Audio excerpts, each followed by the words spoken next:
창세기 48장 1절에서 11절까지의 말씀입니다.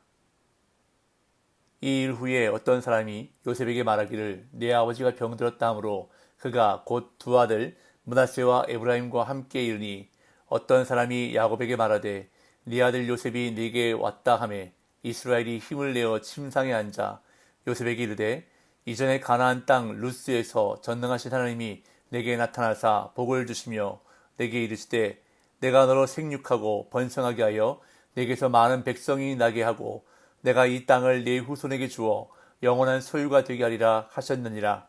내가 애굽으로 와서 네게 이르기 전에 애굽에서 네가 낳은 두 아들 에브라임과 므낫세는 내 것이라. 루벤과 시므온처럼 내 것이 될 것이요 이들 후에 네 소생은 네 것이 될 것이며 그들의 유산은 그들의 형의 이름으로 함께 받으리라. 내게 대하여는 내가 이전에 바단에서 올 때에 라헬이 나를 따르는 도중 가나안 땅에서 죽었는데 그것은 에브랏까지 길이 아직도 먼 곳이라. 내가 거기서 그를 에브랏 길에 장사하였느니라. 에브랏은 곧 베들레헴이라. 이스라엘이 요셉의 아들들을 보고 이르되 이들은 누구냐?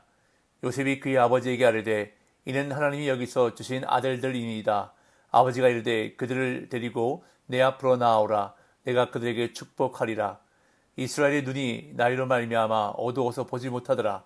요셉이 두 아들을 이끌어 아버지 앞으로 나아가니 이스라엘이 그들에게 입맞추고 그들을 안고 요셉에게 이르되 내가 네 얼굴을 보리라고는 생각하지 못하였더니 하나님이 내게 네 자손까지도 보게 하셨도다. 아멘. 창세기 48장은 요셉의 두 아들 므낫세와 에브라임이 할아버지 야곱으로부터 축복을 받는 내용이 기록되어 있습니다. 그런데 이 축복에서 특이한 것은 요셉의 두 아들이 르벤과 시므온처럼 야곱의 아들들이 받는 유업을 가지게 된다는 것입니다. 즉 삼촌들과 더불어 유업을 받게 된다는 것입니다. 그리고 또 하나 특이한 것은 동생 에브라임이 형 므낫세보다 더 큰 자가 된다는 것입니다. 이러한 축복을 받게 되는 것이 48장에 기록되어 있습니다. 아버지 야곱이 병들었다는 소식을 들은 요셉이 자신의 두 아들 므낫세와 에브라임을 데리고 아버지를 방문하는 장면으로 오늘 본문은 시작하고 있습니다. 1절입니다. 이 일 후에 어떤 사람이 요셉에게 말하기를 네 아버지가 병들었다 하므로 그가 곧 두 아들 므낫세와 에브라임과 함께 이르니. 이 일 후에라는 표현은 새로운 전환점을 의미하는 표현이고 야곱이 병들었다 하는 묘사는 이제 그가 죽을 날이 얼마 남지 않았음을 암시합니다. 여기서 병들었다로 번역된 단어는 어떤 병의 말기 상태를 언급하는 것으로 보입니다. 그런데 특이한 것은 아버지가 병들었다는 소식을 요셉이 어떤 사람을 통해서 들었다는 것을 본문이 기록하고 있다는 것입니다. 아마도 이것은 요셉이 애굽의 최고 권력자의 자리에 앉아서 모든 일들을 보고받는 모습을 보이는 것이 아닌가 생각됩니다. 요셉은 아버지가 병들었다는 소식을 듣고 두 아들 므낫세와 에브라임을 데리고 아버지에게 갔습니다. 이처럼 요셉이 두 아들을 데리고 간 것은 당시 관례대로 임종 전에 할아버지의 마지막 축복을 받게 하기 위함이었습니다.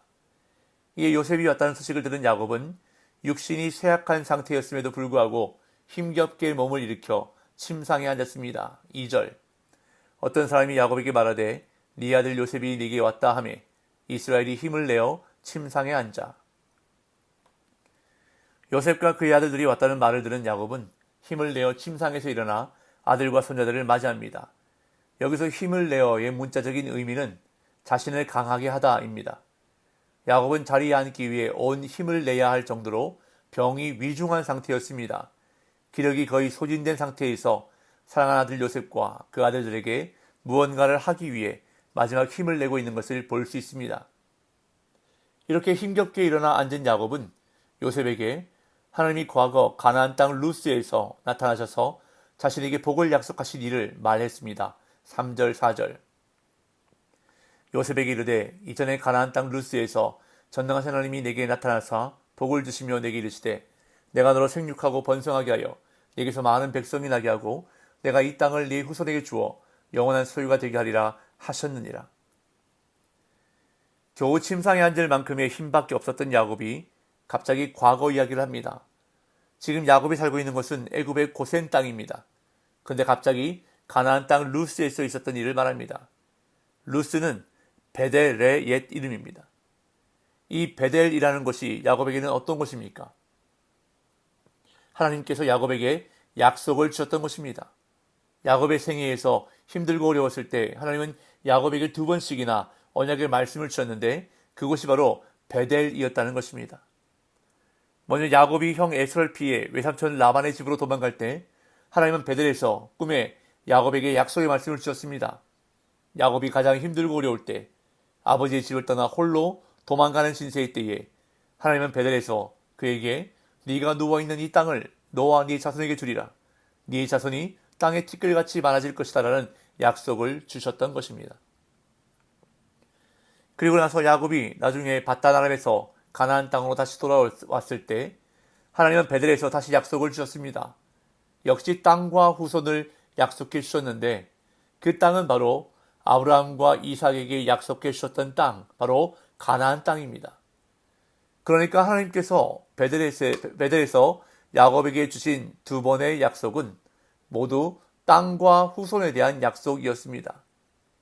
그리고 야곱은 지금 그 옛날 베델에서 자신에게 주셨던 하나님의 약속을 요셉에게 말하고 있는 것입니다. 자, 이것이 무슨 의미입니까? 야곱은 평생 동안 붙들고 있었던 약속의 말씀을 이제 요셉에게 전수하고 있는 것입니다. 다시 말하면 야곱이 붙들었던 평생의 신앙을, 믿음을 아들 요셉에게 전수하고 있는 것입니다.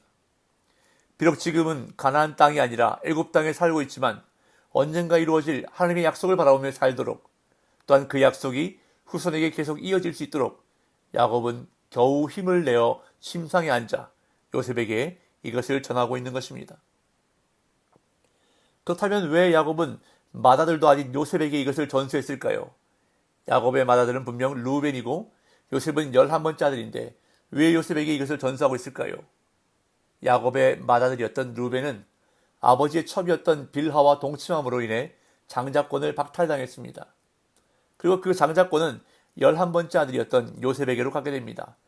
이것은 역대상 5장 1절 2절에 언급되어 있는 부분인데요. 그래서 야곱은 장자에게 중요한 유산을 물려주듯이 요셉에게 평생 동안 붙들고 있었던 약속의 말씀을 전수했던 것입니다. 이렇게 요셉에 대한 당부를 끝낸 야곱은 이제 요셉의 아들들에 대해 언급합니다. 5절 6절. 내가 애굽으로 와서 네게 이르기 전에 애굽에서 네가 낳은 2아들 에브라임과 므낫세는 내 것이라. 루벤과 시므온처럼 내 것이 될 것이요 이들 후에 네 소생은 네 것이 될 것이며 그들의 유산은 그들의 형의 이름으로 함께 받으리라. 야곱은 요셉의 2아들 므낫세와 에브라임을 자신의 아들 루벤과 시므온과 같은 아들로 삼습니다. 다시 말해서 야곱의 손자 위치에서 아들의 위치가 된 것입니다. 즉 야곱의 상속자 위치로 승격되었음을 나타냅니다. 실제로 이들은 후에 야곱의 아들로서 축복을 받게 됩니다. 이어 야곱은 이 2아들 이후에 요셉에게 태어나는 아들들은 그 형들의 지파로 연합될 것을 알려줍니다. 그런 다음 야곱은 갑자기 라헬의 죽음에 대해 언급합니다. 7절. 내게 대하여는 내가 이전에 밧단에서 올 때에 라헬이 나를 따르는 도중 가나안 땅에서 죽었는데 그곳은 에브랏까지 길이 아직도 먼 곳이라. 내가 거기서 그를 에브랏 길에 장사하였느니라. 에브랏은 곧 베들레헴이라. 지금 야곱이 언급하고 있는 이 부분은 요셉도 이미 알고 있는 것입니다. 그런데도 야곱이 이것을 언급하는 이유는 라헬의 죽음이 그에게 얼마나 큰 충격이었는지를 밝히는 동시에 자신의 죽음과 장사를 예고하기 위한 것으로 보입니다. 이제 야곱은 요셉의 2아들을 축복하고자 합니다. 8절에서 11절. 이스라엘이 요셉의 아들들을 보고 이르되 이들은 누구냐? 요셉이 그의 아버지에게 아뢰되 이는 하나님이 여기서 주신 아들들이니이다. 아버지가 이르되 그들을 데리고 내 앞으로 나아오라. 내가 그들에게 축복하리라.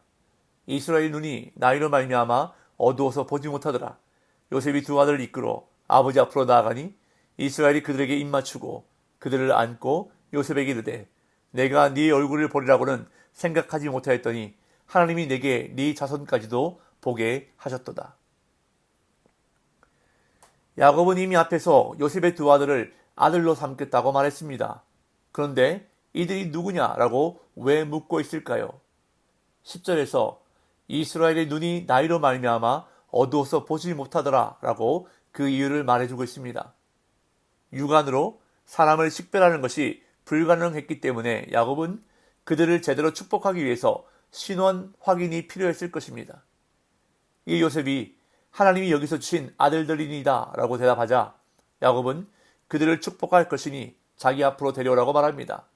그런 다음 야곱은 그들에게 입맞추고 안고 하나님께 감사했습니다.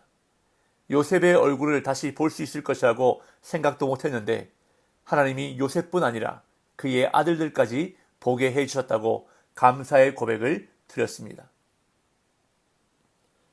성도가 사랑하는 자녀에게 물려주어야 할 최고의 유산은 무엇일까요? 바로 믿음의 유산입니다. 신앙의 유산입니다. 성도는 사랑하는 자녀에게 하나님을 믿는 믿음을 물려주어야 합니다. 여호와를 섬기는 신앙을 물려주어야 하는 것입니다. 야곱이나 요셉은 어떻게 하면 애굽의 총리직을 대대손손 물려줄 수 있을까 고민하지 않았습니다. 하나님이 주신 약속의 말씀을 물려주려고 힘썼던 것입니다. 나는 나의 가장 사랑하는 자녀들에게 무엇을 물려주려고 유산으로 남기려고 노력하고 있습니까? 자녀에게 신앙을 물려주기 위해서 믿음을 전수하기 위해서 힘쓰는 저와 여러분들이 되시기를 간절히 소망합니다. 그러한 복된 인생 되시기를 예수님의 이름으로 축복합니다.